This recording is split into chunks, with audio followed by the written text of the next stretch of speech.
Okay, अस्सलाम वालेकुम वरहमतुल्लाहि वबरकातुहू। आज हम लोग स्टार्ट कर रहे हैं with the crash course of business studies O levels. और यहाँ आपकी स्क्रीन के ऊपर जो आपको दिख रहा होगा वो है एक असेसमेंट ओवरव्यू। ठीक है, असेसमेंट ओवरव्यू के ऊपर सबसे पहले आप देखें पेपर 1 और पेपर 2 है। ठीक है, अब पेपर 1 के अंदर क्या फर्क है पेपर 2 से? अ, जैसे इकोनॉमिक्स और बिजनेस अकाउंट्स, उसमें एमसीक्यूज होते हैं पेपर 1 के अंदर। बट इसके अंदर जो है ना वो होते हैं शॉर्ट आंसर्स, डेटा रिस्पॉन्ड के ऊपर। जबकि पेपर 2 के अंदर होती है पूरी केस स्टडी। ठीक है, दोनों 80 मार्क्स के हैं, 4 क्वेश्चन है दोनों में। ठीक है, और बस इतनी कोई खास बात इसके अंदर नहीं है। लेकिन जो असल चीज़ है ना वो है आगे। वो कहाँ है? वो है आगे। Let me open the syllabus. पे आंसर राइटिंग कैसे करनी है वो सब मैं बताऊंगा। ओके, ओए हो। असेसमेंट ऑब्जेक्टिव्स के बाद हम आ गए हैं सिलेबस कंटेंट के ऊपर। और सॉरी, ओके, हम आ गए हैं सिलेबस कंटेंट के ऊपर। Let me raise it. हम आ गए सिलेबस कंटेंट के ऊपर। सिलेबस कंटेंट के अंदर हमारे पास जो चैप्टर है वो नंबर 1, जो चैप्टर नंबर 1 है वो है बिजनेस एक्टिविटी। ठीक है, जिसके अंदर हमारे पास जो पहला टॉपिक है वो है the purpose and the nature of business activity. हम आज इसी टॉपिक को देखेंगे, इसी टॉपिक को डिस्कस करेंगे, ये क्या होता है, इसके अंदर क्या क्या चीजें आती हैं। ठीक है, पहले सिलेबस को देख लेते हैं, उसके बाद टॉपिक के ऊपर आएंगे सही से। इसी टॉपिक के सिलेबस को 1.1.1 को देख रहे हैं। इसमें हम बात करेंगे नीड्स की, इसमें हम बात करेंगे वांट्स की, इसमें हम बात करेंगे स्कार्सिटी की, इसके अंदर बात करेंगे अपॉर्चुनिटी कॉस्ट की, इसमें हम बात करेंगे इंपॉर्टेंस ऑफ स्पेशलाइजेशन की, इसमें ही बात हम करेंगे पर्पस ऑफ बिजनेस एक्टिविटी की। और इसी टॉपिक में हम बात करेंगे आज की क्लास में concept of added value and how the value can be increased. ठीक है,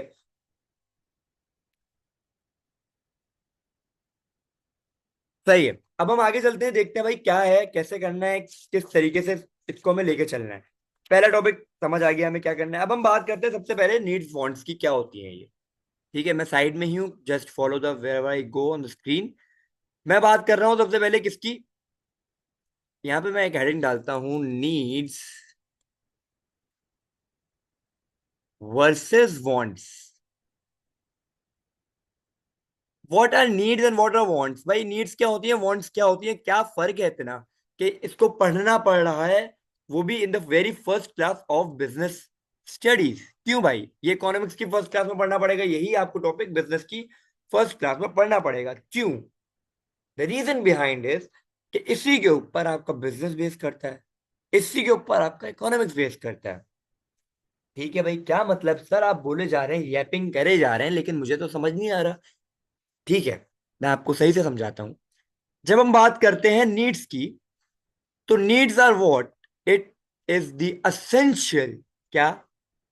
essential for what? Essential for living. ये असेंशियल फॉर लिविंग है। ठीक है, जबकि वांट्स जो है वो क्या है? वो आपके लिए लग्जरीज है।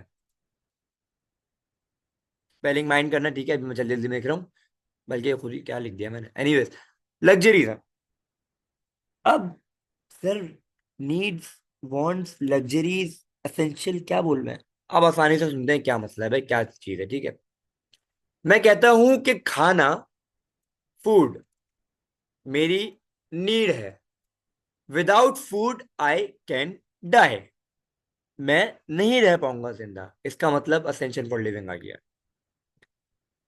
लेकिन मुझे खाने में क्या खाना है, वो मेरी वांट्स है। ठीक है, कैसे सर? नहीं समझा? ठीक है, अभी दोबारा समझाते हैं। For example, you woke up in the morning and you are hungry. अभी हम कंज्यूमर पॉइंट ऑफ व्यू से सोच रहे हैं, इस वक्त हम लोग नॉर्मल ह्यूमन बीइंग के पॉइंट ऑफ व्यू से सोच रहे हैं, यार वो क्या कर सकता है। एक बंदा जब वो सो के उठता है तो वो कहता है उसको भूख लग रही है, उसको कुछ खाना है, राइट? ये उसकी नीड है। लेकिन उसको नाश्ते में, उसको ब्रेकफास्ट में क्या खाना है, ये उसकी वांट है। भाई मुझे ब्रेकफास्ट के अंदर कॉफी पीनी है, ये मेरी वांट है। क्या है? ये मेरी वांट है। या मैं चाय पीऊंगा, ये मेरी वांट है। ठीक है, नीड और वांट समझ आ गया? से यस।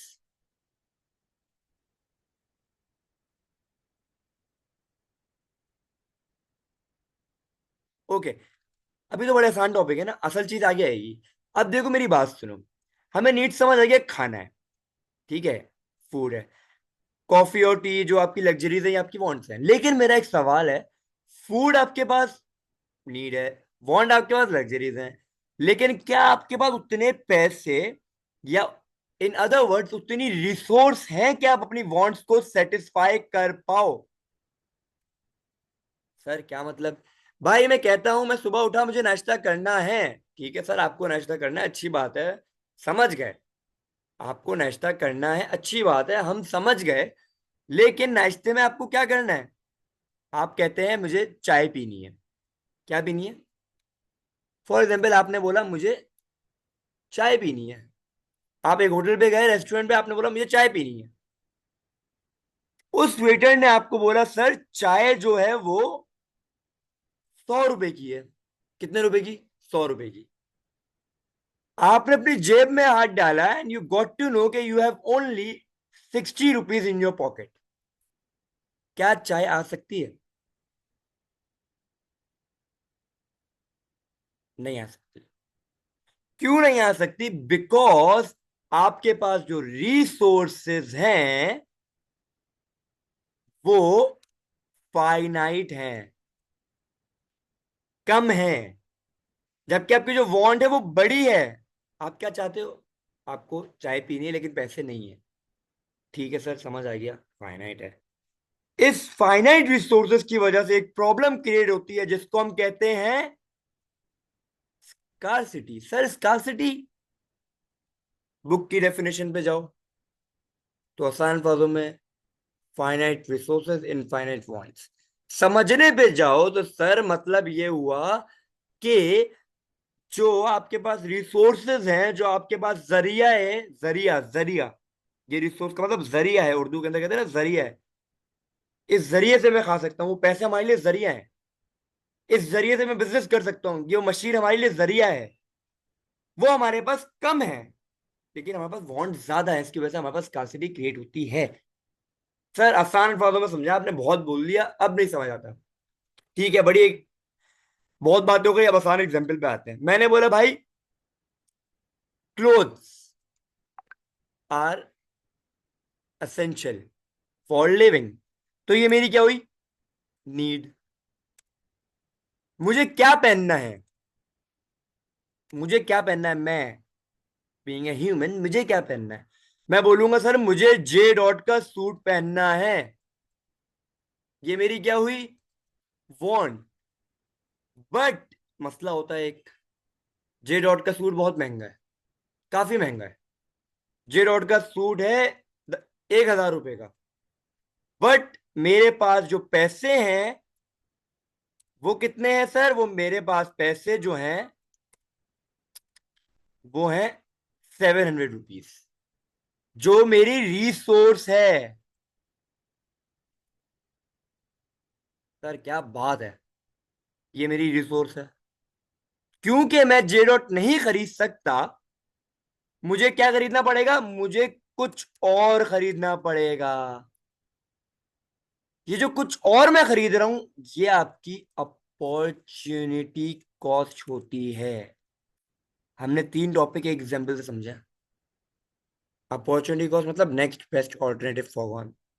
सर क्या जे डॉट का सूट जो 1,000 रुपए का है वो मेरी अपॉर्चुनिटी कॉस्ट होगी? नहीं सर, वो आपकी अपॉर्चुनिटी कॉस्ट नहीं होगी। क्यों? क्योंकि वो तो आप खरीद ही नहीं सकते, आपके पास रिसोर्स ही नहीं है, वो स्कार्सिटी है। लेकिन ऑन दी अदर एंड, मैं आपको बोलता हूं कि आपके पास 700 रुपए हैं, यू हैव 700 रुपीज, ठीक है। अब यू हैव 2 ऑप्शन, बल्कि मैं आपको 5 ऑप्शन दे रहा हूं। पहला ऑप्शन मैं कहता हूं आप पूरे 700 रुपए का सूट ले लो कोई। अब आपको इस वक्त कुछ भी, मैं एक नॉर्मल एग्जांपल दे रहा हूँ, ये क्लोजिंग वाली एग्जांपल से हट चुके हैं हम लोग, ठीक है। अब हम लोग नीड्स एंड वांट्स की एग्जांपल पे जा रहे हैं, नीड्स की एग्जांपल पे जा रहे हैं, ठीक है, just to understand opportunity cost. मैं कहता हूँ 700 रुपए का कोई एक सूट ले लो, फिर एक जगह मैं कहता हूँ 500 रुपए की आप लो, आप खाना ले लो, प्लस 200 रुपए की आप दवा ले लो। फिर मैं कहता हूं आप एक काम करो, आप है ना 400 रुपीज का खाना लो, ₹200 की दवा लो,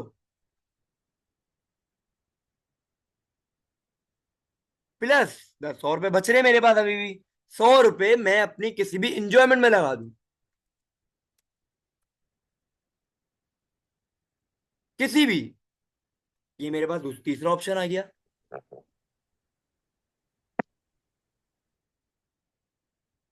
फोर्थ ऑप्शन मैं कहता हूं कि सर आप एक काम करो, आप है ना ₹700 के फन फेयर में चले जाओ।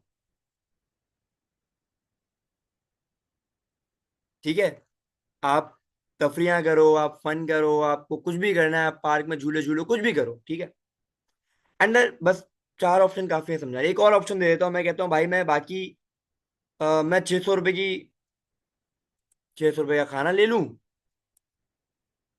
और 100 रुपए में उड़ा दूं। किस में उड़ा दूं? मैं दवा ले लूं। उड़ाना नहीं, दवा ले लूं, ठीक है। अब मेरी बात सुनना गौर से। ये मैंने आपको 5 ऑप्शन दिए हैं, एक ऑप्शन, दो ऑप्शन, तीन ऑप्शन, चौथा और ये पांचवा। टू अंडरस्टैंड अपॉर्चुनिटी कॉस्ट आपको अपना दिमाग थोड़ा सा चलाना पड़ेगा, and you have to tell me which option is the best for you with the resource given जो आपके पास ₹700 है। Tell me which option is the best one for you.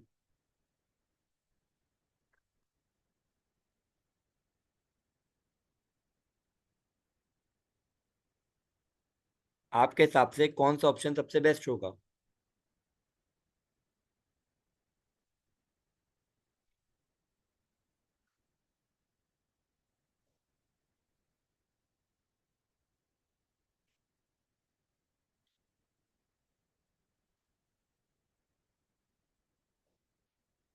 Third, ठीक है। देखो इसका this is not a question, this is all up to you, ठीक है। ये आपने बोला ये थर्ड ऑप्शन आपके लिए सबसे बेस्ट होगा, आपने ये वाला बेस्ट बोल दिया। ठीक है सर, मैं कहता हूं ठीक है, हमने इसको चूज कर लिया। ये मेरे ₹700 अब इसमें कंज्यूम हो जाएंगे, मेरे पास कुछ भी नहीं बचेगा। लेकिन अगर ये ऑप्शन यहां मौजूद ना होता, होता ही नहीं, तो what was the next best alternative?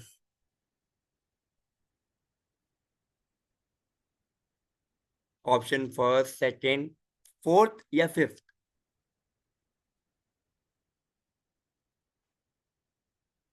Second, exactly. तो ये जो सेकंड है ना, सर एक मिसकंसेप्शन क्लियर करता हूं आप लोगों का, ये सिर्फ और सिर्फ सेकंड अपॉर्चुनिटी कॉस्ट है। ₹700 का सूट अपॉर्चुनिटी कॉस्ट नहीं है। ₹700 का खाना, ₹700 की तफरियां अपॉर्चुनिटी कॉस्ट नहीं है। ₹600 का खाना, ₹100 की दवा अपॉर्चुनिटी कॉस्ट नहीं है। क्यों? Because the definition says itself the next next best alternative foregone. Next best की बात हो रही है, ऑल बेस्ट की बात नहीं हो रही। ठीक है, आ जाओ।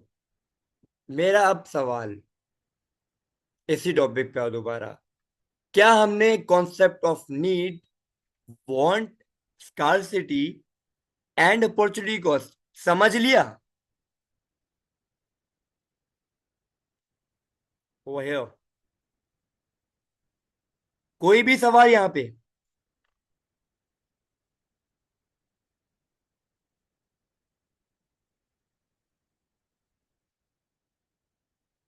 अब हम स्पेशलाइजेशन की तरफ चलें। चलो सर चलते हैं, अच्छी बात है, समझ आ गया तो गुड। स्पेशलाइजेशन क्या होती है? सर मैं कहता हूं स्पेशलाइजेशन की जब हम बात करते हैं ना, तो मुझे बहुत अच्छा लगता है।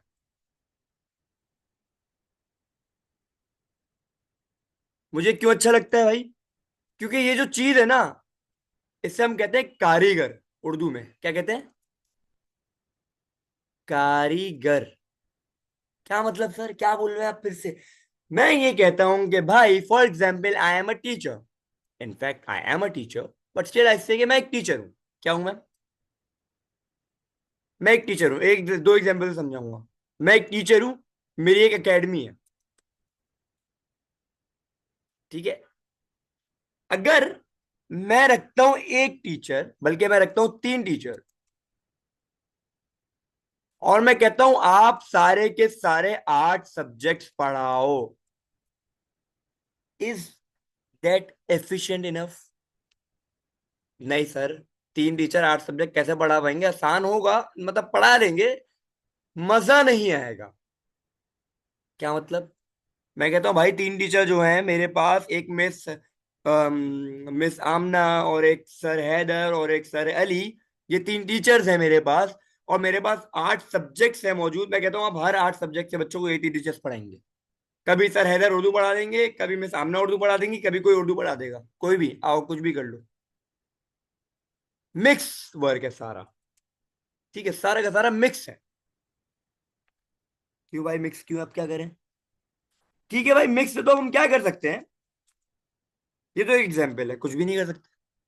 जबकि मेरी एक एकेडमी है, मेरे पास 8 टीचर्स हैं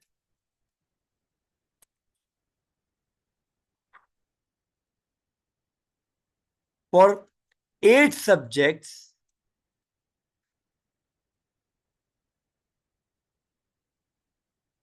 टेल मी, क्या ये ज्यादा बेहतर है या पहला वाला बेहतर है? सर ऑब्वियस सी बात है, ये वाला बेहतर है। ये वाला बेहतर क्यों है? सवाल तो ये उठता है।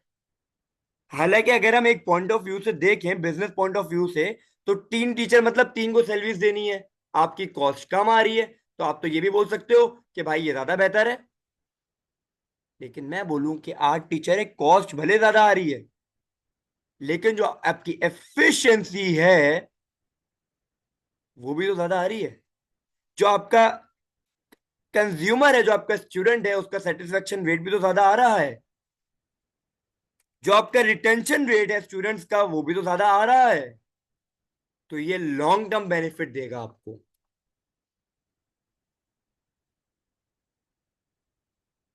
सर नहीं समझ आया? आओ एक और एग्जांपल से समझते हैं। छोटी सी एग्जांपल, ज्यादा बड़ी नहीं है। सर मैं कहता हूं, एक हॉस्पिटल है। क्या है? बल्कि हॉस्पिटल छोड़ो, एक फैक्ट्री है। किसकी फैक्ट्री है? गारमेंट्स फैक्ट्री है। गारमेंट फैक्ट्री है। मेरे पास 5 वर्कर हुआ करते थे आज से पहले। और मेरे पास 5 डिपार्टमेंट्स हुआ करते थे आज से पहले। 5 डिपार्टमेंट नहीं कहते, हम कहते हैं 10 डिपार्टमेंट हुआ करते थे आज से पहले। लेम एग्जाम्पल से समझना है ना, बहुत आसान होता है। ये जो एग्जाम्पल्स है ना, अगर आपको याद रह गई ना, तो सीरियसली पेपर यूं निकलता है हलवा। ठीक है, ये एग्जाम्पल हो गई। दूसरा मैं कहता हूं मेरे पास 10 वर्कर हैं। चलो 10 भी नहीं है, मेरे पास 8, मेरे पास 10 वर्कर हैं चलो, या और ज्यादा कर लो, मेरे पास 12 वर्कर्स हैं। चलो 10 ही रहने दो। और मैं कहता हूँ मेरे पास 10 डिपार्टमेंट है गेम। सर यहाँ बात ये नहीं हो रही कि एक बंदा एक डिपार्टमेंट में जाएगा या एक बंदा एक सब्जेक्ट पढ़ाएगा। बात ये हो रही है कि अगर एक वर्कर है जो कटिंग सही अच्छे से करता है, बहुत अच्छे से काटता है वो सूट, बहुत प्यारे, मतलब पता भी नहीं चलता, वो कटिंग डिपार्टमेंट में बेहतरीन तरीके से काम कर सकता है, जिसकी वजह से आपका वेस्टेज कम होगा, जिसकी वजह से आपकी एफिशिएंसी बढ़ेगी, जिसकी वजह से आपकी क्वालिटी अच्छी रहेगी, जिसकी वजह से अगले डिपार्टमेंट में जो जाएगा कटिंग के बाद, स्टिचिंग के डिपार्टमेंट में, उसको मसले नहीं होंगे। अब इंपॉर्टेंस ऑफ स्पेशलाइजेशन की तरफ हम जा रहे हैं, असल टॉपिक की तरफ जो हमारा है। इंपॉर्टेंस का मतलब आपके एडवांटेजेस एंड डिसएडवांटेजेस, राइट? नहीं, मैं कहता हूं सिर्फ और सिर्फ एडवांटेजेस इंपॉर्टेंस है। ये एडवांटेजेस भी नहीं है, ये एक तरीका है जिसकी वजह से आप ग्रो कर सकते हो, to be very honest. Sir क्या मतलब? भाई मैं कहता हूँ एफिशिएंसी आएगी अगर स्पेशलाइज होगा बंदा। फॉर एग्जांपल मैं एक स्पेशलाइज हूँ बिजनेस पढ़ाने के अंदर, मैं अगर इको पढ़ाने बैठ जाऊं, तो क्या मेरे पास बच्चे कम आएंगे ज्यादा आएंगे? ऑब्वियस सी बातें कम आएंगे, बिजनेस में ज्यादा आएंगे। एग्जाम्पल दे रहा हूँ, लेम एग्जाम्पल दे रहा हूँ। तो भाई एफिशिएंसी बढ़ेगी, ज्यादा होगी। ठीक है, अभी मैं बता रहा हूँ ज्यादा क्या क्या होगा। एफिशिएंसी ज्यादा होगी। नंबर 2, एफिशिएंसी के साथ साथ जो मेरी सेल्स हैं वो भी ज्यादा होंगी। मेरे पास जो कस्टमर होल्ड है, कस्टमर बेस कह लो, वो भी ज्यादा होगा। मेरे पास जो लॉयल कस्टमर्स आ रहे हैं वो भी ज्यादा होंगे। मेरे पास जो क्वालिटी है वो भी अच्छी होगी। ये सब मेरे फायदे हैं। ये सब ज्यादा होंगे। कम क्या होगा? कम मेरा होगा वेस्टेज। कम क्या होगा? मेरा डिसकम्युनिकेशन कम होगा। और कम क्या हो सकता है सर? एक और चीज कम हो सकती है, जिसको हम कहेंगे डिस लीडिंग टू, डिसलीडिंग कह लो या, एक मिनट,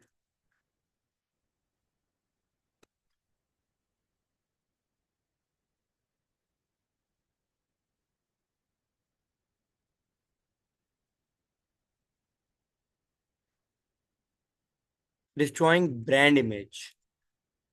सर इससे क्या मतलब है ये समझ नहीं आया, बाकी सब तो फिर भी समझ आ रहा है। सर मैं अकाउंट्स का बच्चा हूँ, फॉर एग्जाम्पल मैं अकाउंटेंट हूँ।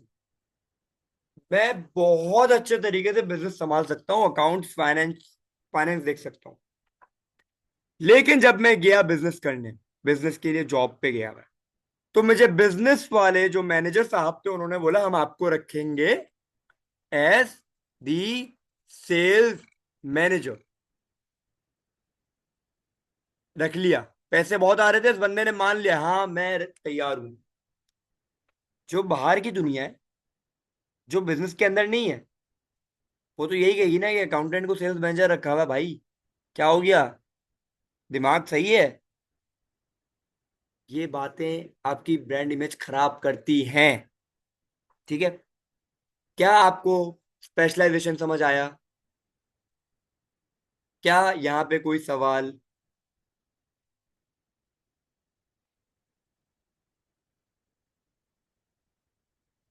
आ गया, गुड। अच्छा भाई, tell me one thing, purpose of business activity क्या होती है? ये है क्या पर्पस ऑफ बिजनेस एक्टिविटी? थोड़ा सा, लाइक, कुछ भी बोल दो।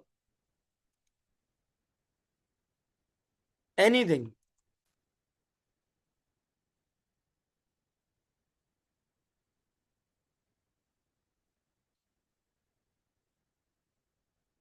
I can not see the chat, why can't I see the chat?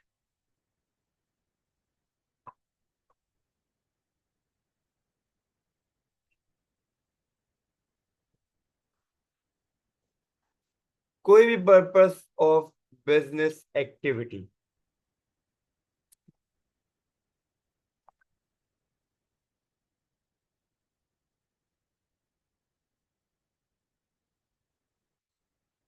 Just name any, like, state कर दो कोई भी पर्पस ऑफ बिजनेस एक्टिविटी क्या है।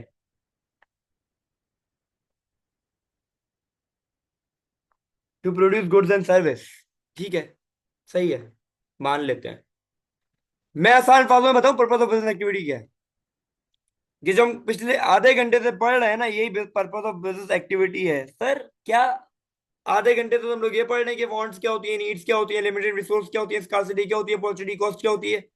सर यही तो बिजनेस एक्टिविटी को एक चीज फेस करनी होती है जिसको कहते हैं economic problem.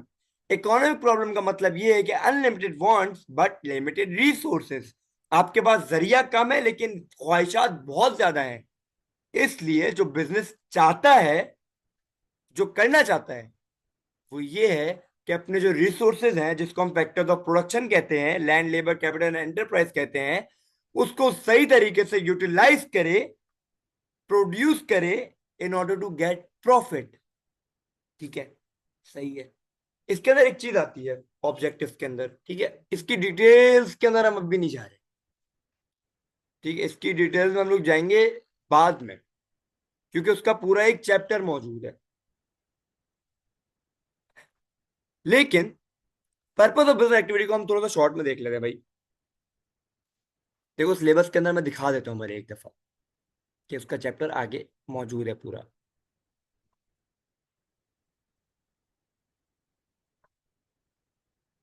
Economic sector, public enterprise, enterprise method of measuring business size.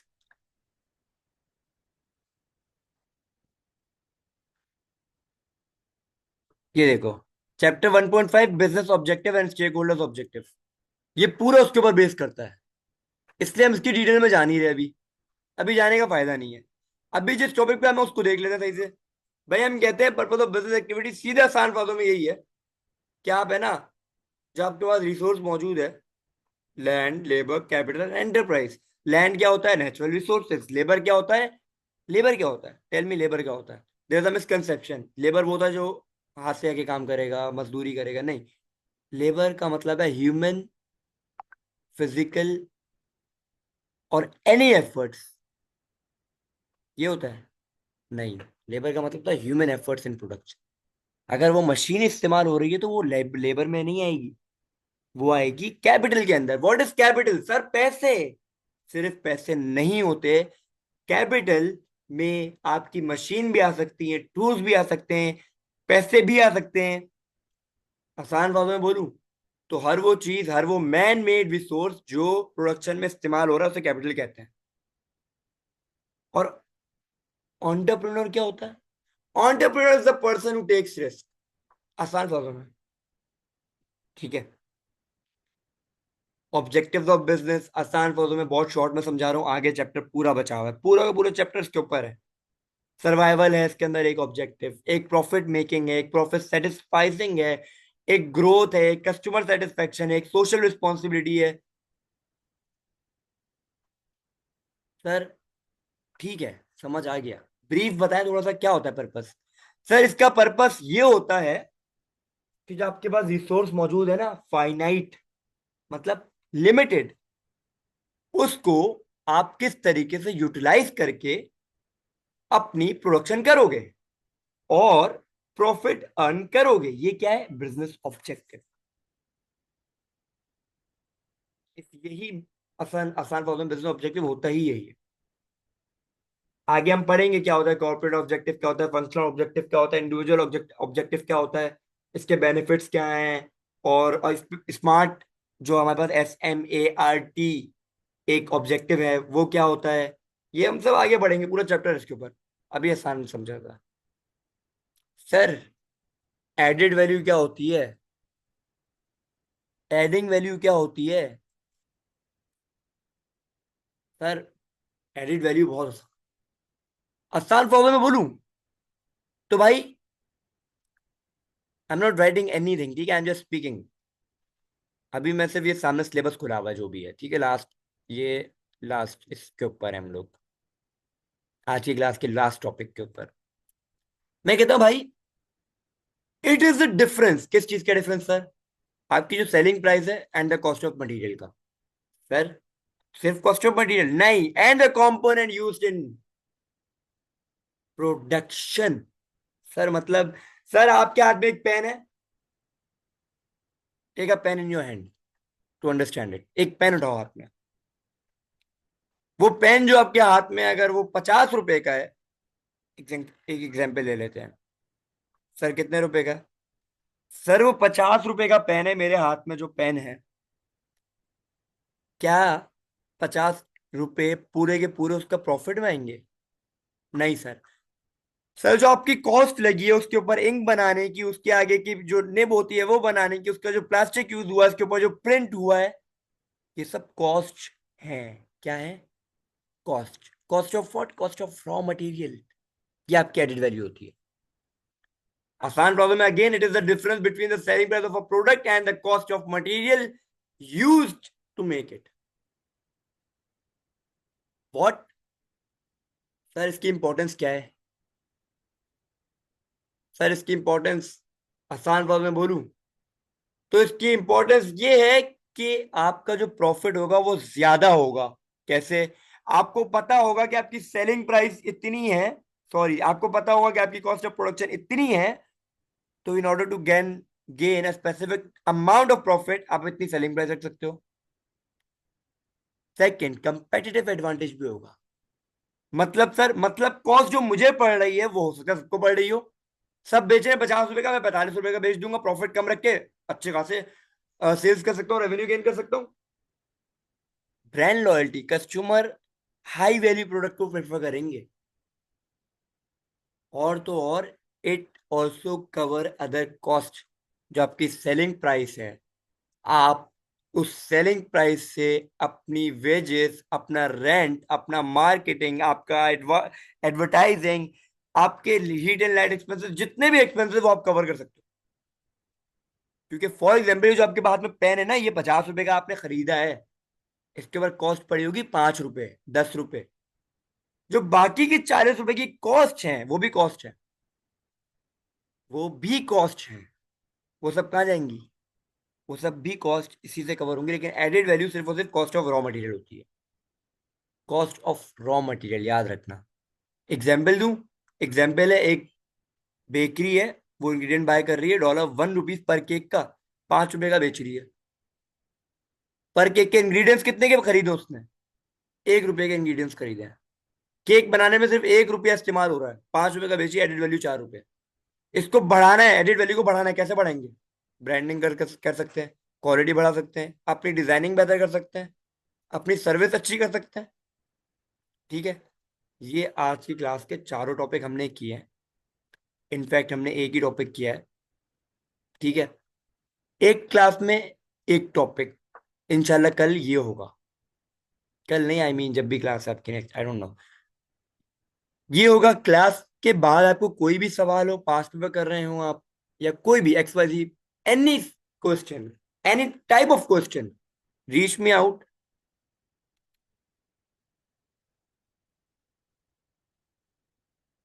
Reach me out at any time. ठीक है। ये हमने आज पढ़ा है, हमने नीड्स एंड वांट्स पढ़ा, नीड्स एंड वांट्स के एग्जांपल के साथ पढ़ा। हमने बोला भाई, जो आपकी नीड्स है वो आपकी एसेंशियल होती हैं, जो आपकी वांट्स है जो आपकी लग्जरीज होती हैं।